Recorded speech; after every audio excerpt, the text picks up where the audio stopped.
Hello students, आपका अपनी Arihant online classes में एक बार फिर से स्वागत है। आज हम पढ़ने वाले JNU fifth semester chemistry second unit. कौन सी यूनिट?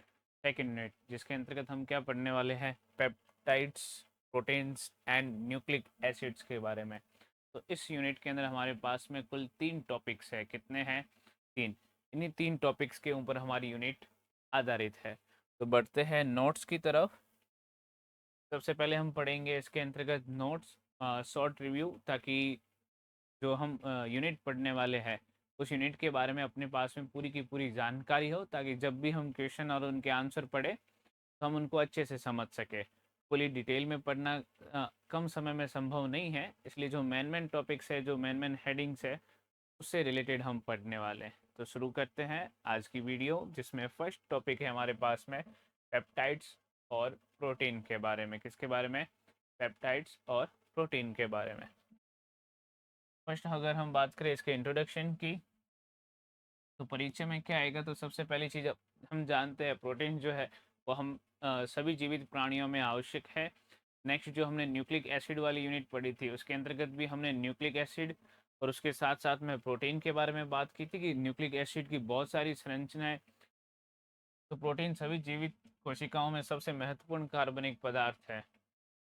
यह हमारे शरीर के निर्माण, जैव उत्पीड़न, संरचनात्मक सुदृढ़ता, मरम्मत और जैविक प्रक्रियाओं के नियमन के लिए अत्यंत आवश्यक जटिल नाइट्रोजन युक्त कार्बनिक पदार्थ है।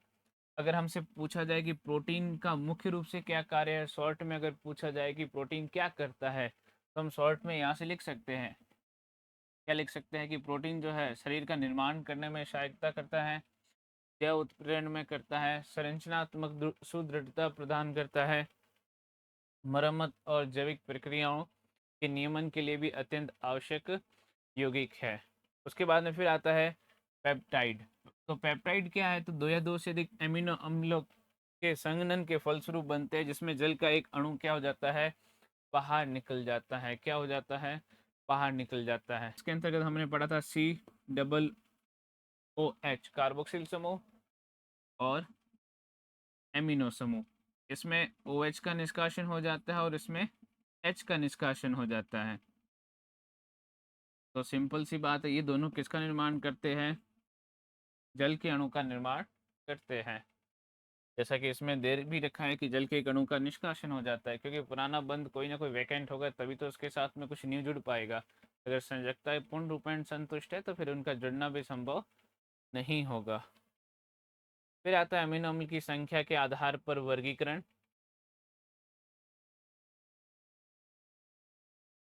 तो इसमें क्या पढ़ने वाले हैं? तो इसमें संख्या के आधार पर पढ़ेंगे। मुख्य रूप से हम 3 प्रकार से वर्गीकरण कर रहे हैं, फर्स्ट, सेकंड और थर्ड। फर्स्ट क्या है? 2 से 10 अमीनो अम्ल। तो जब किसी यौगिक में 2 से लेकर 10 तक अमीनो अम्ल आपस में जुड़े हो तो उसको हम क्या बोलते हैं? तो उसको हम बोलते हैं ओलिगोपेप्टाइड। क्या बोलते हैं? ओलिगोपेप्टाइड। 10 से 15 अमीनो अम्ल आपस में जुड़े हो तो उसे क्या बोलेंगे? पॉलीपेप्टाइड। क्या बोलेंगे? पॉलीपेप्टाइड। और 50 से अधिक अमीनो अम्ल जुड़े हो उसे क्या बोलेंगे? प्रोटीन। इसका मतलब ये बात तो साफ हो गई कि प्रोटीन के अंदर अमीनो अम्ल पाया जाता है और बहुत ही अधिक संख्या में पाया जाता है। क्या पाया जाता है? बहुत ही अधिक संख्या में पाया जाता है। तो यहाँ पे देख सकते हैं 50 से अधिक अमीनो अम्ल। क्लियर है?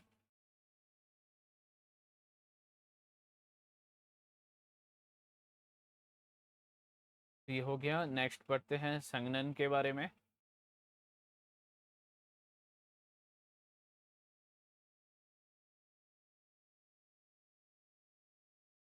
तो संगठन में हम क्या पढ़ेंगे? तो संगठन में हम पढ़ेंगे कंपोजिशन। तो प्रोटीन मुख्य रूप से कार्बन, हाइड्रोजन, ऑक्सीजन और नाइट्रोजन तत्वों से मिलकर बने होते हैं। तो कार्बन, हाइड्रोजन, ऑक्सीजन, नाइट्रोजन से मिलकर बने होते हैं। कुछ विशिष्ट प्रोटीनों में sulphur, phosphorus, ferrous, copper, iodine जैसे तत्व भी सूक्ष्म या महत्वपूर्ण मात्रा में पाए जाते हैं। विशिष्ट प्रकार के जो प्रोटीन हैं उनमें कार्बन, हाइड्रोजन, ऑक्सीजन और नाइट्रोजन के अलावा भी कुछ महत्वपूर्ण यौगिक उपस्थित हो सकते हैं। कभी सूक्ष्म मात्रा में हो सकते हैं या फिर कभी विशिष्ट अनुपात में भी हो सकते हैं। वो डिपेंड करता है कि कौन सा प्रोटीन है। फिर आता है इसका नेचर, प्रकृति क्या है, तो प्रोटीन रासायनिक रूप से उभयधर्मी प्रकृति का है। कैसा है?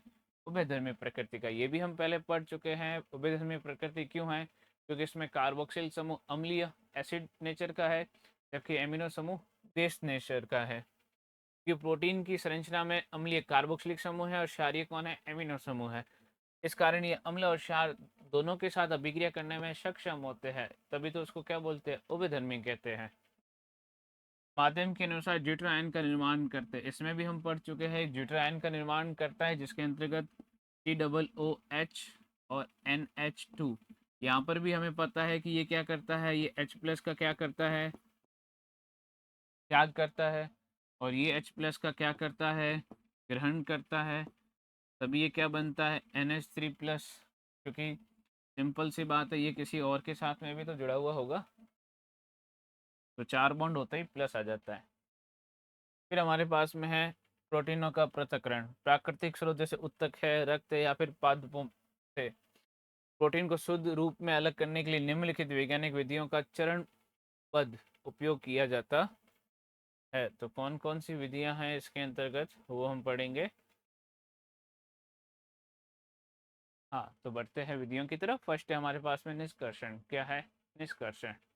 सर्वप्रथम उपयुक्त विलायक जैसे जल, तनु नमक का घोल, तनु अम्ल या फिर तनु क्षार का उपयोग करके प्रोटीन को उसके प्राकृतिक स्रोत में क्या किया जाता है? घोला जाता है। तो सबसे पहली चीज उसे क्या करेंगे? घोलेंगे। फिर हमारे पास में आता है लवण द्वारा अवक्षेपण। तो इसमें हम क्या करेंगे? तो सिंपल सी बात है, प्रोटीन विलयन में अमोनियम सल्फेट NH4 ब्रैकेट में 2SO4, क्योंकि SO4 की संयोजकता कितनी होती है? 2 होती है। जैसे उदासीन लवणों को मिलाकर प्रोटीन की घुलनशीलता को क्या किया जाता है? कम करते हैं, जिससे प्रोटीन अवक्षेपित होकर क्या हो जाता है? अलग हो जाता है।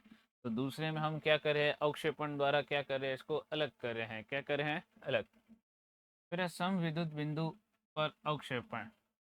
तो प्रत्येक प्रोटीन का एक निश्चित pH मान होता है जिस पर उसका शुद्ध विद्युत आवेश क्या हो जाता है? शून्य हो जाता है। क्या हो जाता है?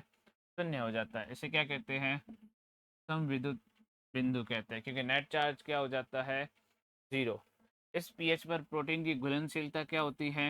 न्यूनतम होती है। क्या होती है? न्यूनतम होती है। क्यों होती है न्यूनतम? क्योंकि वो कैसा है? उदासीन हो गया विद्युत रूप से, और वो आसानी से क्या हो जाता है? तो वो आसानी से अवक्षेपित हो जाता है। ठीक है, तो फर्स्ट था हमारे पास में निष्कर्षण, दूसरा था लवण द्वारा अवक्षेपण, समविद्युत बिंदु पर अवक्षेपण, और हमारे पास में है डायलिसिस। अर्धपारग में झिल्ली का प्रयोग करके प्रोटीन विलयन में उपस्थित छोटी आणविक अशुद्धियों को विसरण द्वारा क्या किया जा सकता है? अलग किया जा सकता है। अर्धपारग में झिल्ली के बारे में तो आपको पता ही है, वैसे पता है ना। तो अर्धपारग में झिल्ली क्या होती है?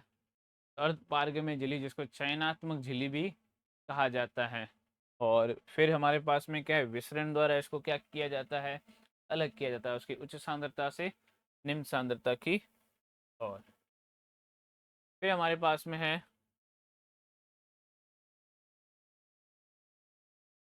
तो 4 हो गए। अब बढ़ते हैं नंबर 5 पे। तो क्रोमेटोग्राफी और विद्युत कण संचलन। तो इसमें क्या पढ़ेंगे? उच्च स्तर की शुद्धता प्राप्त करने के लिए size exclusion chromatography, ion exchange chromatography, और SDSPAGE मतलब विद्युत कण संचलन जैसी आधुनिक तकनीकों का उपयोग किया जाता है। तो क्रोमेटोग्राफी और विद्युत कण संचलन जैसी आधुनिक तकनीकी का उपयोग किया जाता है। तो ये थे हमारे पास में प्रोटीन के पृथक्करण के कुछ स्टेप्स। बढ़ते हैं नेक्स्ट टॉपिक की और नेक्स्ट टॉपिक है हमारे पास में पेप्टाइड्स, प्रोटीन की संरचना और उसका नामकरण। तो क्या क्या है इसमें? तो सिंपल सी बात है, पेप्टाइड बंध की बात करें तो जब एमिनो अम्ल का कार्बोक्सिल दूसरे एमिनो अम्ल के एमिनो समूह के साथ जुड़ता है तो जल का एक अणु H2O मुक्त होता है। कौन मुक्त होता है? H2O मुक्त होता है। एक एमाइड लिंकेज बनता है। इसी CONH बंध को पेप्टाइड बंध कहा जाता है। क्या कहा जाता है? पेप्टाइड बंध कहा जाता है। यहाँ से क्या निष्कासित हो रहा है? OH, यहाँ से H, दोनों मिलकर क्या बना लेंगे? जल का अणु बना देंगे। फिर हमारे पास में यहाँ पर देख सकते हैं तो अमीनो अम्ल है। और यहाँ पे देख सकते हैं CONH बंद बन रहा है, इसको हम क्या बोलते हैं, पेप्टाइड बंद कहते हैं। और जल के अणु का क्या हो जाता है, निष्कासन। OH- और H+ मिलकर क्या बना देंगे, जल का अणु बना देंगे। ठीक है। उसके बाद में नेक्स्ट है हमारे पास में नोमेनक्लेचर। तो इसमें क्या है कि पेप्टाइड श्रृंखला का नामकरण हमेशा एन टर्मिनल से शुरू करते हैं। किससे शुरू करते हैं, एन टर्मिनल से शुरू करते हैं। ठीक है। एन से शुरू करके सी टर्मिनल तक, कहाँ तक, सी टर्मिनल तक की और किया जाता है। नामकरण करते समय अंतिम एमिनो अम्ल को छोड़कर बाकी सभी के नाम के अंत में इल प्रत्यय जोड़ा जाता है। क्या प्रत्यय जोड़ा जाता है, इल प्रत्यय जोड़ा जाता है। इल प्रत्यय इसका मतलब वो क्या होगा, अनुलग्न है। क्या है, क्योंकि लास्ट में लिखा जा रहा है। ये पूर्व लग्न मतलब पहले, अनुलग्न का मतलब बाद में। उदाहरण के लिए क्या है कि त्रिपेप्टाइड का पूरा नाम क्या है, तो इसमें ध्यान रखना है। ग्लाइसिल को हम क्या लिखते हैं शॉर्ट में, तो ग्लाइसिल को शॉर्ट में हम लिख रहे हैं GLY। एलानिल को क्या लिख रहे हैं, ALA। और सीरीन को हम शॉर्ट में क्या लिख रहे हैं, SER। तो पूरा नाम क्या हो जाएगा, ग्लाइसिल, एलानीन, एलानील और सीरीन। ठीक है। फिर है प्रोटीनों का वर्गीकरण। तो रासायनिक संरचना और संगठन के आधार पर अगर इसके वर्गीकरण की बात करें तो हमारे पास में 3 प्रकार है। कितने प्रकार है, 3 है। कौन कौन से 3 प्रकार है, फर्स्ट है सरल प्रोटीन, दूसरा है संयुग्मी प्रोटीन, थर्ड पे हमारे पास में व्युत्पन्न प्रोटीन। सरल प्रोटीन का मतलब क्या है, वे प्रोटीन जो पूर्ण जल अपघटन पर केवल अमीनो अम्ल देते हैं। क्या देते हैं, अमीनो अम्ल देते हैं। उदाहरण के लिए एल्ब्यूमिन है और एल्ब्यूमिन मतलब जो अंडे में है, और सेकंड हमारे पास में है ग्लोब्यूलिन। फिर हमारे पास में नंबर 2 संयुग्मी प्रोटीन। इनमें प्रोटीन भाग के साथ एक अप्रोटीन भाग भी जुड़ा होता है। तो पूरा का पूरा प्रोटीन नहीं है, उसके साथ में कोई ना कोई अप्रोटीन भाग जुड़ा होता है, जिसे प्रोस्थेटिक समूह कहते हैं। क्या कहते हैं, प्रोस्थेटिक समूह कहते हैं, मतलब जो अप्रोटीन भाग होता है।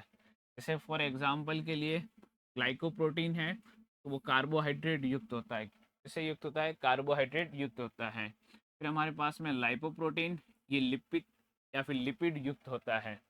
फिर हमारे पास में आता है न्यूक्लियो प्रोटीन, जो न्यूक्लिक अम्ल युक्त होता है।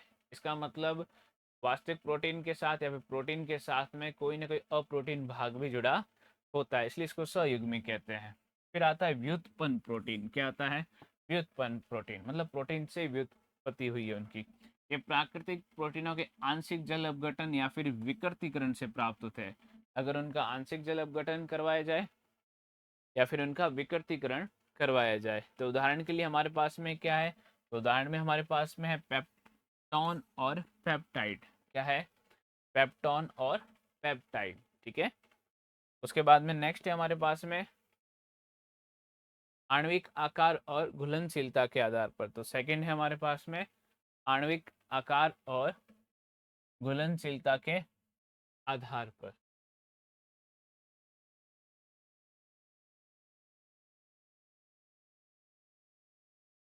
तो इसमें क्या है, फर्स्ट है गोलाकार, रेशेदार, दो है हमारे पास में। तो गोलाकार प्रोटीन में क्या है कि इनकी पॉलीपेप्टाइड श्रृंखलाएं मुड़कर एक सघन गोलाकार आकार ले लेती है। कैसा आकार ले लेती है, गोलाकार आकार ले लेती है। ये पानी, लवण और तनु अम्लों में घुलनशील होते हैं। कैसे होते हैं, घुलनशील होते हैं। इनका मुख्य कार्य जैविक क्रियाओं का नियमन करना है। तो एग्जाम्पल इसके याद रखें, मोस्टली इंसुलिन और हीमोग्लोबिन है। कौन से है, इंसुलिन एंड हीमोग्लोबिन है। ठीक है।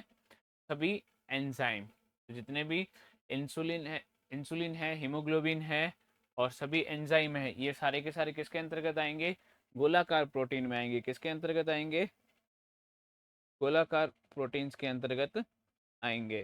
ठीक है। उसके बाद में नेक्स्ट क्या है हमारे पास में, तो रेशेदार प्रोटीन है। तो रेशेदार प्रोटीन की क्या खासियत रहेगी कि इनकी पॉलीपेप्टाइड श्रृंखलाएं जो है वो समांतर रूप से क्या होती है, व्यवस्थित होकर लंबे धागे जैसी संरचनाएं बनाती है। कैसी बनाती है, लंबी धागे जैसी संरचनाएं बनाती है। ये जल में पूर्णतः अघुलनशील होते हैं। कैसे होते हैं? पूर्णतः अघुलनशील होते हैं। शारीरिक संरचना के निर्माण में सहायक होते हैं। उदाहरण क्या हमारे पास, देखो शारीरिक संरचना में सहायक होते हैं। शारीरिक संरचना में क्या आ जाएगा? जैसे हमारे बाल है, नाखून है। जैसे उदाहरण के लिए कैरोटीन की बात करें, कैरोटीन या फिर केराटिन भी बोलते हैं। जैसे बालों और नाखूनों में कोलेजन की बात करें तो त्वचा और हड्डियों में। तो इन शॉर्ट बोले तो हमारे पास में कौन से हैं? एक है कोलेजन है और एक हमारे पास में कैरोटीन है। फिर आता है जैविक कार्य के आधार पर। जैविक कार्य के आधार पर प्रोटीन एंजाइम जैसे पेप्सिन है, हार्मोन में इंसुलिन है, संरचनात्मक प्रोटीन में जैसे कोलेजन है, परिवहन प्रोटीन में जैसे हीमोग्लोबिन है, और रक्षात्मक प्रोटीन जैसे एंटीबॉडी के रूप में वर्गीकृत किए गए हैं। तो नेक्स्ट हमारे पास में प्रकार आता है जैविक कार्य के आधार पर। ये भी आपको याद रखना है कि कौन सा प्रोटीन क्या क्या कार्य करता है। पेप्सिन जो है वो प्रोटीन एंजाइम, इंसुलिन जो है वो हार्मोन है, संरचनात्मक प्रोटीन कौन है? कोलेजन है, परिवहन प्रोटीन हीमोग्लोबिन है, और रक्षात्मक प्रोटीन कौन है? एंटीबॉडी है।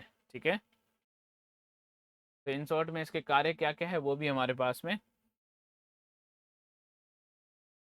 आ गए। फिर नेक्स्ट आता है हमारे पास में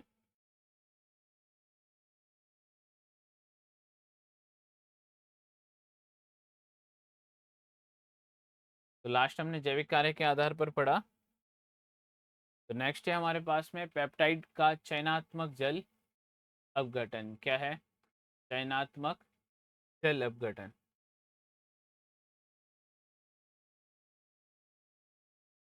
तो चयनात्मक जल अपघटन में हम क्या पढ़ने वाले हैं? तो चयनात्मक जल अपघटन में हम पढ़ेंगे बड़ी पेप्टाइड श्रृंखलाओं की प्राथमिक संरचना जानने के लिए उन्हें विशिष्ट स्थानों से छोटे छोटे टुकड़ों में तोड़ना चयनात्मक जल अपघटन कहलाता है। तो उनकी प्राथमिक संरचना क्या है ये जानने के लिए उसको छोटे छोटे टुकड़ों में क्या कर लिया जाता है? तोड़ दिया जाता है। जैसे हमारे पास में कुछ है, जैसे अम्लीय जल अपघटन है, क्षारीय जल अपघटन है, और एंजाइमी जल अपघटन है। तीन प्रकार के। तो कैसा क्या क्या होता है उसके बारे में पढ़ते हैं।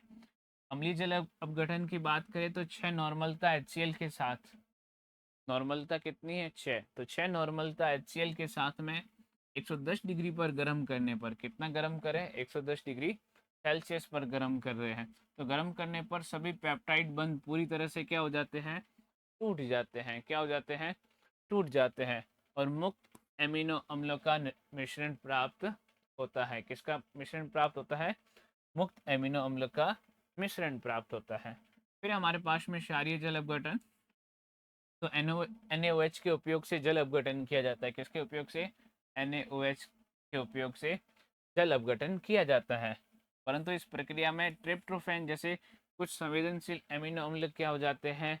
नष्ट हो जाते हैं। कब नष्ट होते हैं? जब इसका क्षारीय जल अपघटन करवाया जाता है। क्योंकि NaOH की बात करें, सोडियम हाइड्रोक्साइड की बात करें, तो एक प्रकार का क्षार है। जब उसकी उपस्थिति में करवाते हैं तो ट्रिप्टोफैन जैसे कुछ संवेदनशील एमिनो अम्ल जो है वो क्या हो जाते हैं? नष्ट हो जाते हैं। तो इस बात का भी हमें ध्यान रखना होता है कि नष्ट न हो। फिर एंजाइमी जल अपघटन की बात करें तो यह एक अत्यधिक विशिष्ट विधि है। इसमें प्रोटियोलिटिक एंजाइम का उपयोग किया जाता है। किसका उपयोग किया जाता है?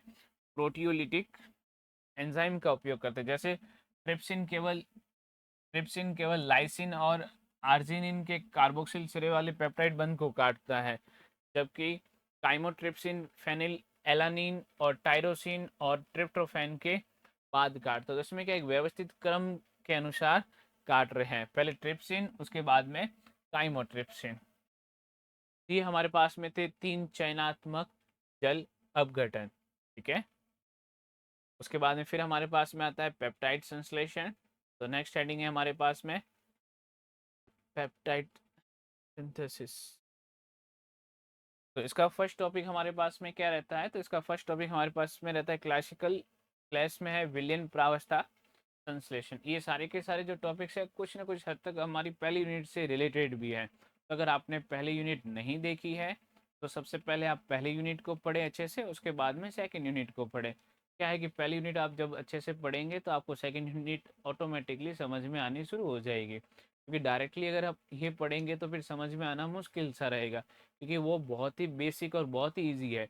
ये उसे थोड़ा सा एक्स्ट्रा आ जाती है। ये एक स्टेप क्या है? एक्स्ट्रा है, ठीक है। हाँ, इसमें कुछ चीज़ें ऐसी जो फिक्स है, जिसमें हम ज़्यादा कुछ समझ नहीं सकते, कॉन्सेप्ट जैसा कुछ है नहीं, इसमें जो है वो फिक्स है। इस बात का भी विशेष रूप से ध्यान रखें, ठीक है। बाकी बहुत ही इजी, इतना कुछ भी नहीं है, बस नॉर्मली से छोटे छोटे कॉन्सेप्ट याद रखें और हो जाएगा, ठीक है। फिर क्लासिकल में क्या है, तो इस पारंपरिक विधि में एमिनो अम्ल को आपस में जोड़ने के लिए निम्नलिखित चरणों का पालन किया जाता है।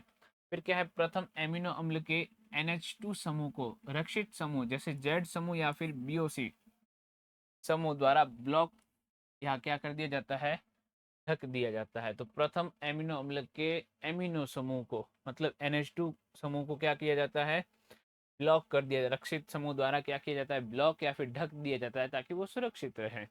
इसके बाद कार्बोक्सिलिक समूह को सक्रिय किया जाता है, क्या किया जाता है, सक्रिय करते हैं। तो इसलिए हमने एमिनो समूह को क्या कर दिया, सुरक्षित कर दिया, ठीक है।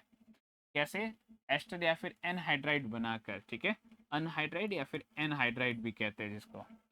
अब दूसरे एमिनो अम्ल को इसमें जोड़ा जाता है, जिससे पेप्टाइड बंध बनता है। क्या बनता है, पेप्टाइड बंध बनता है, जो हम पहले पढ़ चुके हैं, कार्बोक्सिलिक में OH, एमिनो में H। अंत में आवश्यकता अनुसार रक्षित समूह को क्या कर दिया जाता है, हटा दिया जाता है।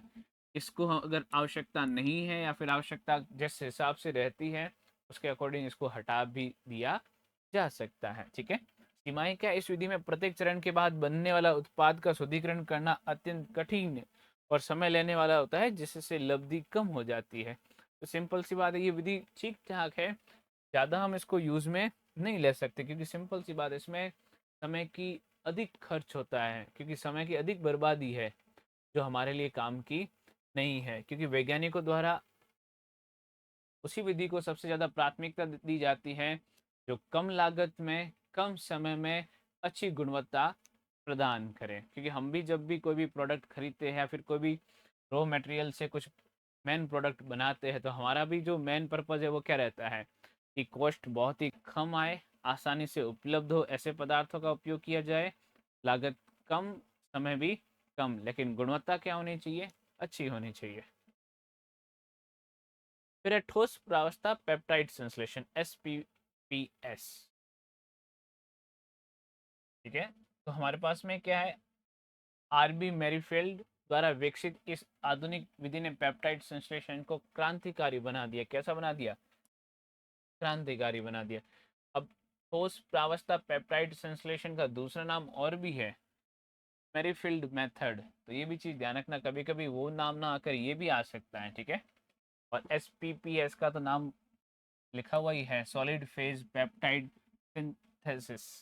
फर्स्ट के हमारे पास में सबसे पहले C टर्मिनल एमिनो अम्ल के कार्बोक्सिलिक समूह को एक अघुलनशील बहुलक रेजिन से सहसंयोजक बंध द्वारा क्या किया जाता है, जोड़ा जाता है। फिर क्या है, इसके बाद N टर्मिनल पर उपस्थित रक्षी समूह को हटाकर उसे क्या किया जाता है, मुक्त किया जाता है। क्या किया जाता है, मुक्त किया जाता है।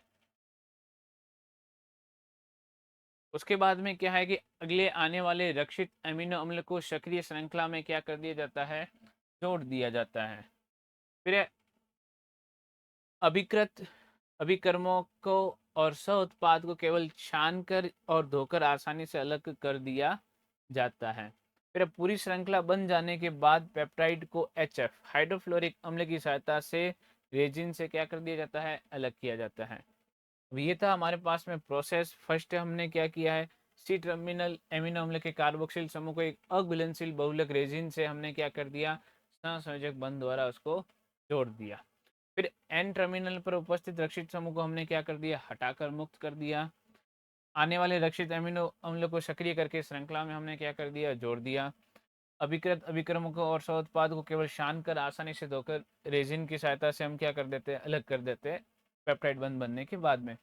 अब लाभ क्या है, इंपॉर्टेंस क्या है, वो ध्यान देंगे। यह विधि अत्यंत तीव्र है, पूर्णतः स्वचालित है, स्वचालित की जा सकती है और इसमें अत्यधिक उच्च लब्धि प्राप्त होती है। तो पहले वाली विधि के कंपैरिजन में इसमें लब्धि अधिक प्राप्त होती है, जबकि उसमें लब्धि जो है वो क्या रह जाती है, कम रह जाती है। क्या रह जाती है, कम रह जाती है।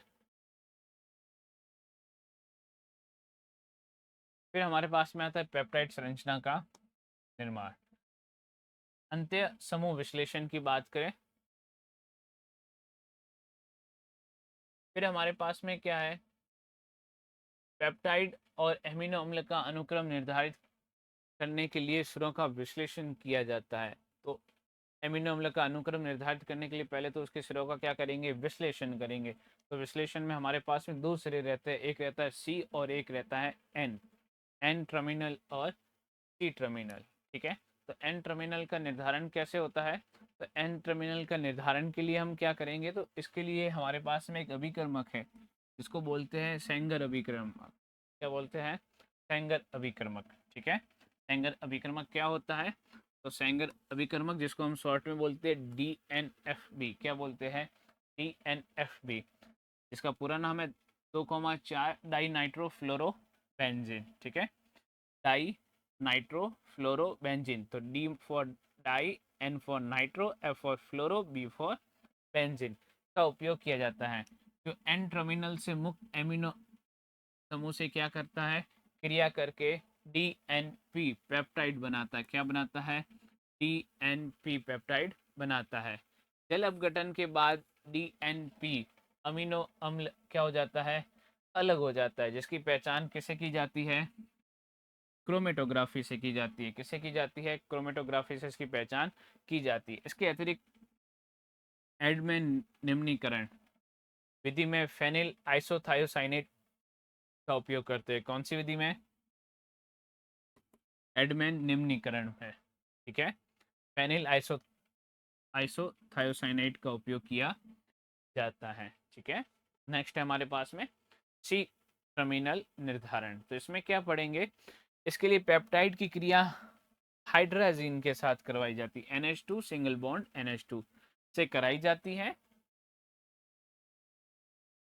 हाइड्रोजिनोलिसिस जिससे सी टर्मिनल एमिनो अम्ल को छोड़कर से सभी एमिनो अम्ल हाइड्राजाइड में बदल जाते हैं। इसके अलावा कार्बोक्सी पेप्टिडेज एंजाइम का उपयोग किया जाता है, जो सी सिरे पर एक एक करके एमिनो अम्ल को क्या करता है, काटता है, एक एक करके काटता है। इस बात का भी ध्यान रखें।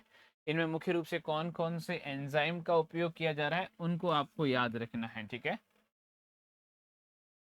उसके बाद में फिर आता है हमारे पास में प्रोटीन संरचना के स्तर, लेवल्स ऑफ प्रोटीन स्ट्रक्चर। तो इसमें क्या पढ़ेंगे हम, प्रोटीन की जटिल त्रिविमीय संरचना को 4 स्पष्ट स्तरों में बताया गया है। कौन कौन सी है, प्राथमिक, द्वितीयक, तृतीयक और चतुर्थ।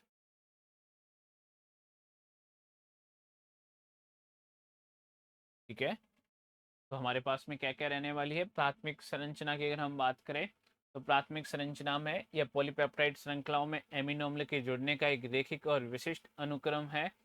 यह अनुक्रम सहसंयोजक पेप्टाइड बंधों द्वारा स्थिर रहता है। क्या रहता है, स्थिर रहता है। इसमें किसी भी एक एमिनो अम्ल का स्थान बदलने से प्रोटीन का जैविक कार्य पूरी तरीके से क्या हो जाता है, बदल जाता है। क्या हो जाता है, बदल जाता है। इसलिए हर संरचना अपने आप में विशिष्ट है और हमने पहले भी इसके बारे में पढ़ चुके हैं, सिकल सेल एनीमिया के बारे में। ठीक है, फिर आता है हमारे पास में द्वितीयक संरचना। तो पॉलीपेप्टाइड श्रृंखला की मुख्य रीढ़ के भीतर सी और NH समूह के बीच बनने वाले अंत अणु या फिर अंतराणु हाइड्रोजन बंधों के कारण श्रृंखला एक विशिष्ट रूप में क्या हो जाती है, मुड़ जाती है। हमें पता है कि हाइड्रोजन बॉन्ड दो प्रकार के, एक है अंत अणुक होता है और एक है अंतराणुक होता है। तो ये क्या हो जाती है, मुड़ जाती है।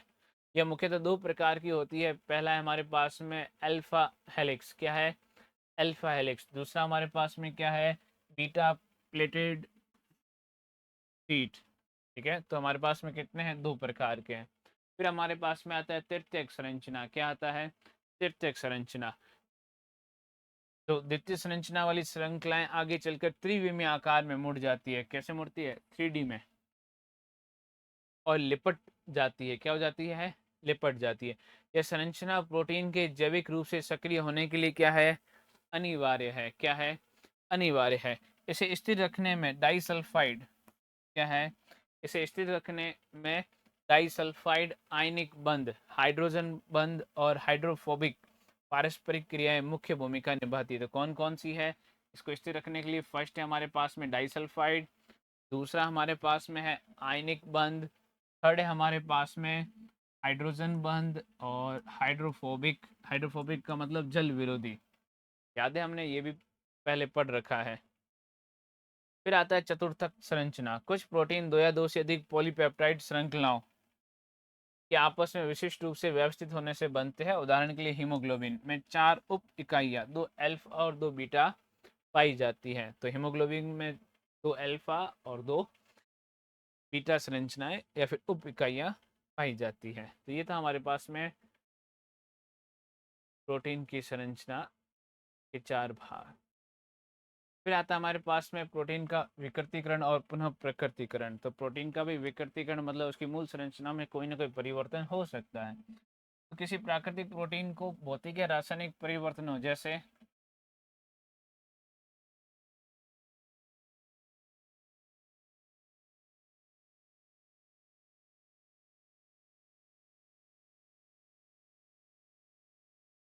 उच्च ताप, तीव्र अम्ल, तीव्र क्षार या भारी धातु के लवण या फिर यूरिया के संपर्क में लाया जाए तो कोई भी विकृति के कारक हो सकते हैं।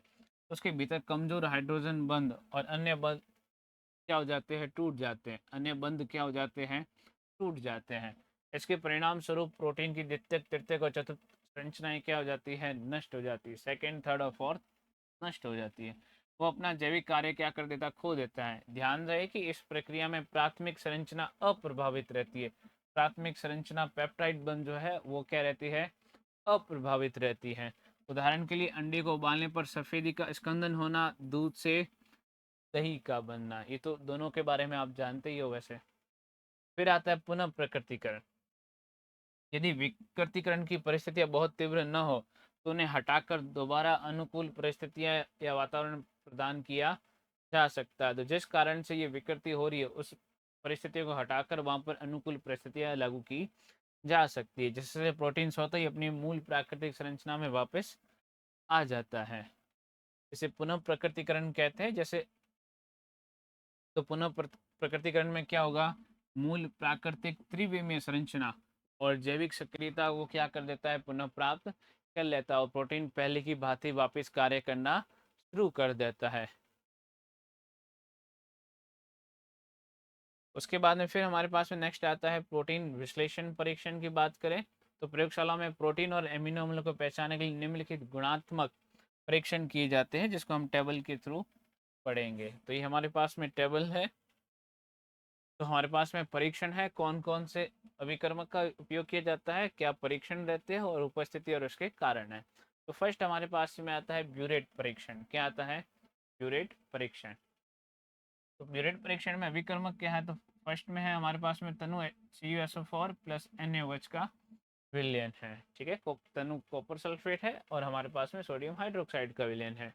परीक्षण में क्या होता है, ये बैंगनी या फिर लेवेंडर रंग प्रदर्शित करता है। कैसा प्रदर्शित करता है, बैंगनी या लेवेंडर रंग। उपस्थिति क्या है, दो या दो से अधिक पेप्टाइड बंधों की उपस्थिति।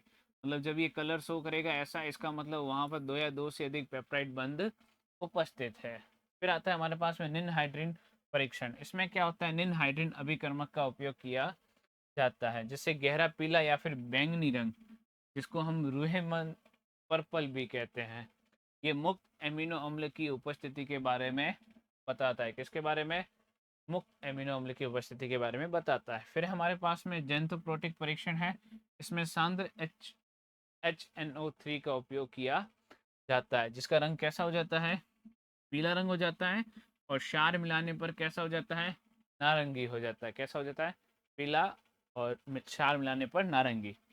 तो इसका मतलब क्या है, इसका मतलब है बेंजीन रिंग युक्त एरोमेटिक एमिनो अम्ल, जैसे टायरोसिन, फेनिल एलानिन। इसका मतलब बेंजीन रिंग युक्त एरोमेटिक एमिनो अम्ल उपस्थित हैं, जैसे टायरोसिन या फिर फेनिल एलानिन। नेक्स्ट हमारे पास में आता है मिलोन परीक्षण। क्या आता है, मिलोन परीक्षण। अभिकर्मक क्या है, मरकरी के नाइट्रेट का विलयन। तो अभिकर्मक में है मरकरी के नाइट्रेट का विलयन। परीक्षण में क्या आएगा, सफेद अवक्षेप जो गर्म करने पर लाल हो जाता है। कैसा हो जाता है, सफेद अवक्षेप प्राप्त होता है बट गर्म करने पर लाल हो जाता है। इसका मतलब क्या है, फिनोलिक समूह युक्त एमिनो अम्ल की उपस्थिति। और फिनोलिक युक्त अमीनो अम्ल वाला कौन सा है, तो वो है टायरोसिन। कौन है, टायरोसिन है। ठीक है, तो ये हमारे पास में परीक्षण अभिकर्मक कौन कौन से है, क्या उनके प्रेक्षण है और उपस्थिति का क्या कारण है, वो भी साथ में। फिर उसके बाद में हमारे पास में नेक्स्ट आता है प्रोटीनों के जैविक और औद्योगिक उपयोग। तो इसमें क्या है, तो सिंपल सा जैव उत्प्रेरक की बात करें तो सभी एंजाइम प्रोटीन होते हैं। क्या होते हैं? सभी एंजाइम प्रोटीन होते हैं, जो शरीर में होने वाली चयापचय क्रियाओं की गति को लाखों गुना क्या कर देते हैं, बढ़ा देते हैं। क्योंकि सिंपल सी बात है, हम जानते हैं प्रोटीन उत्प्रेरक का जो उपयोग है वो किस लिए होता है, गति को बढ़ाने के लिए। फिर आता है पोषण और भोजन। तो शरीर की वृद्धि, मांसपेशियों के विकास और मरम्मत के लिए अनिवार्य नाइट्रोजन स्रोत। ठीक है, और औषधि और चिकित्सा की बात करें तो इंसुलिन जैसे हार्मोन मधुमेह के उपचार में और विभिन्न प्रकार के टीके और एंटीबॉडीज रक्षा प्रणाली में प्रयुक्त होते हैं। तो किस किस में हो रहे हैं? इंसुलिन जैसे हार्मोन मधुमेह के उपचार में और विभिन्न प्रकार के टीके व एंटीबॉडीज रक्षा प्रणाली में क्या होते हैं, प्रयुक्त होते हैं। औद्योगिक उत्पाद की बात करें तो जिलेटिन का उपयोग कहाँ किया जाता है? फोटोग्राफी में किया जाता है। और खाद्य पदार्थों में कैसिन का उपयोग प्लास्टिक और गोंद बनाने में किया जाता है। किसमें किया जाता है? कैसिन का उपयोग प्लास्टिक और गोंद बनाने में किया जाता है। और प्राकृतिक रेशम और ऊन का उपयोग कपड़ा उद्योग में बहुतायत से किया जाता है। ठीक है, तो ये चीज़ ध्यान रखनी है कि प्राकृतिक रेशम और ऊन का कपड़ा उद्योग में बहुतायत रूप में उपयोग किया जाता है। तो ये थे प्रोटीन के जैविक और औद्योगिक। ठीक है, तो जैव उत्प्रेरक है, पोषण और भोजन भी है, औषधि और चिकित्सा है, और औद्योगिक रूप से भी इसका उपयोग किया जाता है। फिर हमारे पास में आता है मुक्त एमिनो और कार्बोक्सिल समूह का आंकलन। तो प्रोटीन या फिर पॉलीपेप्टाइड श्रृंखलाओं में मुक्त सिरों की संख्या ज्ञात करने की दो विधियां हैं। एक है हमारे पास में सोरेनसन फॉर्मल अनुमापन, दूसरा हमारे पास में वेंस लाइक विधि। तो फर्स्ट में हम क्या पढ़ने वाले हैं सोरेनसन फॉर्मल में, क्योंकि अमीनो अम्ल उभयधर्मी प्रकृति के होते हैं जो कि हम सभी जानते हैं, इसलिए उनका सीधे क्षार से अनुमापन नहीं किया जा सकता। इस विधि में फॉर्मेल्डिहाइड मिलाया जाता है। क्या मिलाया जाता है? एक प्रकार का एल्डिहाइड, या फिर बोल सकते हैं सबसे छोटा एल्डिहाइड फॉर्मेल्डिहाइड, जो मुक्त NH2 के साथ क्रिया करके उसे मैथिलीन डेरिवेटिव में क्या करता है, बदल देता है, और उसकी क्षारीयता को क्या कर देता है, ब्लॉक। अब इससे उसकी क्षारीयता क्या हो गई, ब्लॉक हो गई।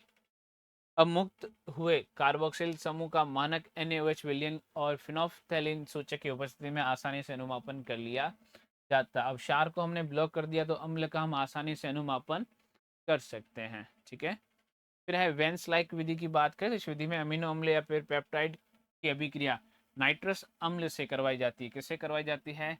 नाइट्रस अम्ल से करवाई जाती है। मुक्त प्राथमिक एमिनो समूह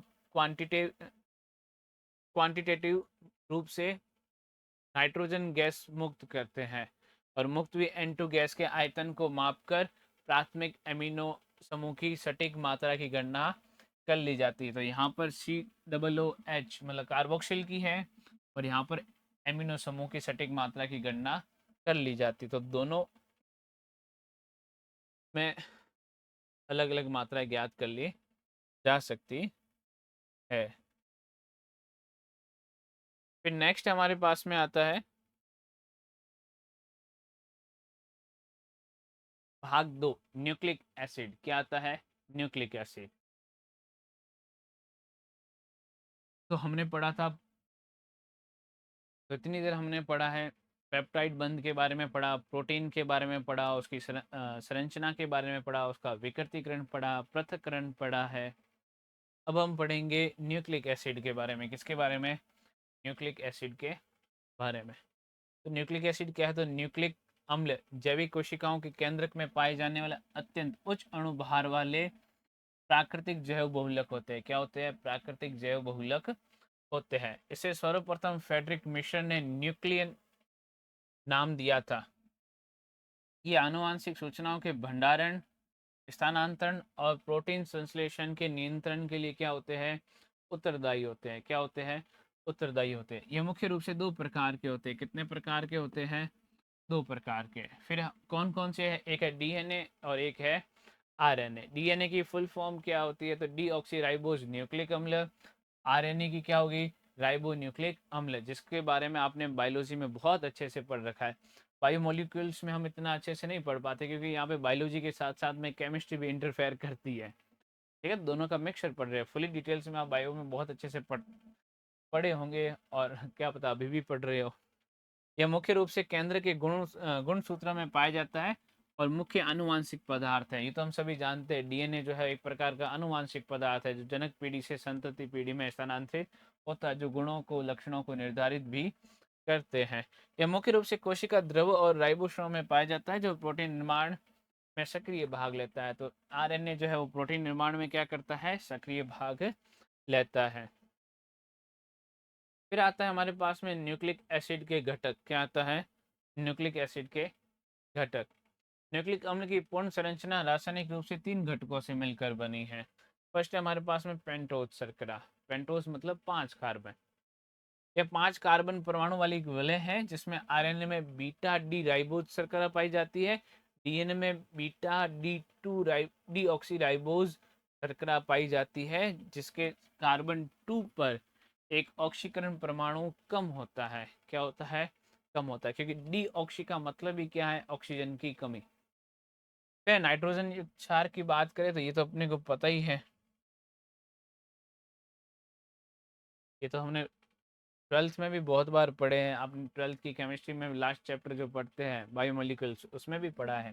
प्यूरिन है, पायरीमिडीन है, साइटोसिन है, थाइमिन है और यूरेसिल है। तो डीएनए के क्षारक कौन होंगे, ए जी सी टी, और आरएनए में कौन होता है, ए जी सी यू। बस फर्क इतना है कि डीएनए में थाइमिन होता है, आरएनए में यूरेसिल होता है, बाकी तीनों सेम के सेम ही होते हैं। फिर हमारे पास में आता है फॉस्फेट समूह की बात करें तो फॉस्फेट समूह क्या है, फॉस्फोरिक अम्ल H3PO4 से व्युत्पन्न होता है, जो शर्करा के अणुओं को आपस में जोड़ने का कार्य करता है। ठीक है, फिर आता है राइबो न्यूक्लियोसाइड और राइबो न्यूक्लियोटाइड। तो ये साइड और टाइड में काफ़ी बार कंफ्यूजन होती है, तो इसमें कॉन्सेप्ट अच्छे से समझिएगा। न्यूक्लिक अम्ल के निर्माण खंड इन दोनों के संयोजन से बनते हैं। तो क्या क्या संयोजन हो सकते हैं और होंगे, उसके बारे में पढ़ेंगे।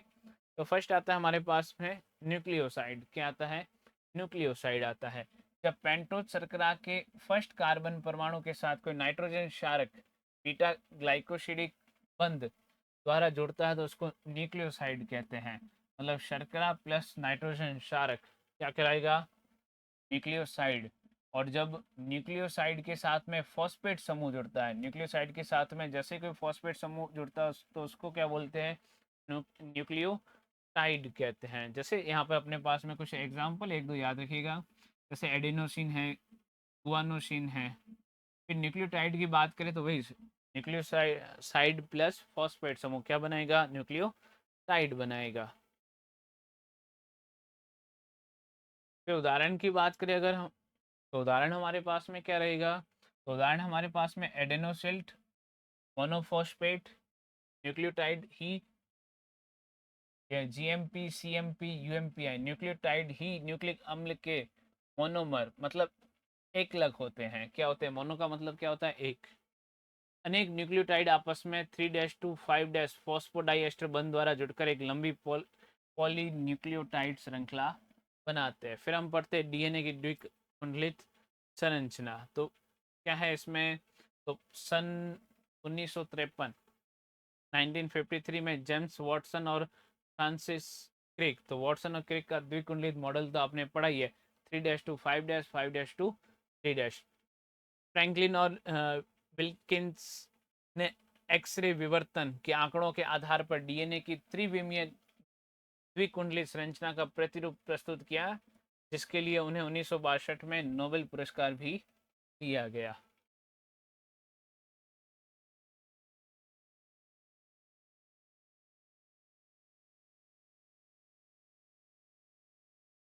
फिर मुख्य विशेषताएं क्या है, तो पहली हमारे पास में दोहरी श्रृंखला। डीएनए अणु दो लंबी पॉलीन्यूक्लियोटाइड श्रृंखलाओं से मिलकर बना होता है, जो एक केंद्रीय अक्ष के चारों ओर दाहिने हाथ की ओर सर्पिलाकार कुंडलित होती है। आपने ऐसे ऐसे बनाई भी होगी, बनाई है ना? नहीं है तो कोई बात नहीं, आगे हम पढ़ेंगे इसको अच्छे से। रीढ़ और आंतरिक भाग, इस द्विकुंडली में शर्करा और फॉस्फेट समूह मिलकर बाहरी रीढ़ का निर्माण करते हैं, जबकि नाइट्रोजन क्षारक अंदर की ओर अक्ष पर प्रक्षेपित रहते हैं। प्रति समांतर प्रकृति की बात करें, दोनों श्रृंखला एक दूसरे के प्रति समांतर दिशा में दौड़ती है। इसका अर्थ है कि यदि एक श्रृंखला की ध्रुवीयता 5' से 3' दिशा में, तो दूसरी की 3' टू 5' होगी। फिर विशिष्ट क्षार युग्मन क्या है? विशिष्ट क्षार युग्मन, तो दोनों श्रृंखलाओं के क्षारक आपस में बहुत ही विशिष्ट रूप से हाइड्रोजन बंधों द्वारा जुड़े होते हैं, जिसे चार ग्राफ का नियम भी सहारा देता है। तो एडेनिन हमेशा थाइमिन के साथ दो हाइड्रोजन बॉन्ड बनाता है, तो डबल बॉन्ड है, और ग्वानिन हमेशा साइटोसिन के साथ में ट्रिपल बॉन्ड बनाता है। फिर ज्यामितीय आयाम की बात करें तो द्विकुंडली का व्यास स्थिर रूप से 2 nm मतलब 20 आर्मस्ट्रॉन्ग होता है। कुंडली का एक पूरे चक्र का मोड 3.4 nm होता है। प्रत्येक चक्र में लगभग 10 क्षार युग्म पाए जाते हैं। दो क्रमिक क्षार युग्मों के बीच की दूरी 0.34 नैनोमीटर होती है। ठीक है, महत्व की अगर हम बात करें तो डीएनए की यह पूरक संरचना ही जैविक जगत में आनुवांशिक सूचनाओं के सटीक द्विगुणन या फिर प्रतिकृति का आधार बनती है। कोशिका विभाजन के समय दोनों श्रृंखलाएं अलग होकर नई पूरक श्रृंखलाओं के निर्माण के लिए सांचे का कार्य करती हैं, जिससे आनुवांशिक शुद्धता पीढ़ी दर पीढ़ी बढ़ती रहती है।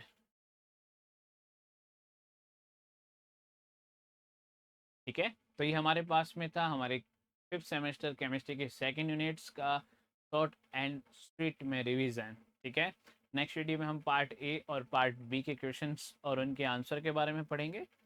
आई होप आप अच्छे से समझ गए होंगे। क्वेश्चंस और आंसर पढ़ेंगे तब ये यूनिट हमें और भी अच्छे से समझ में आ जाएगी, क्योंकि फुली डिटेल्स में एक्सप्लेन करना शॉर्ट में पॉसिबल नहीं है। इसलिए कॉन्सेप्ट को अच्छे से समझे, और मिलते हैं नेक्स्ट वीडियो में। तब तक बने रहे अपने अरिहंत ऑनलाइन क्लासेस पे। Thank you.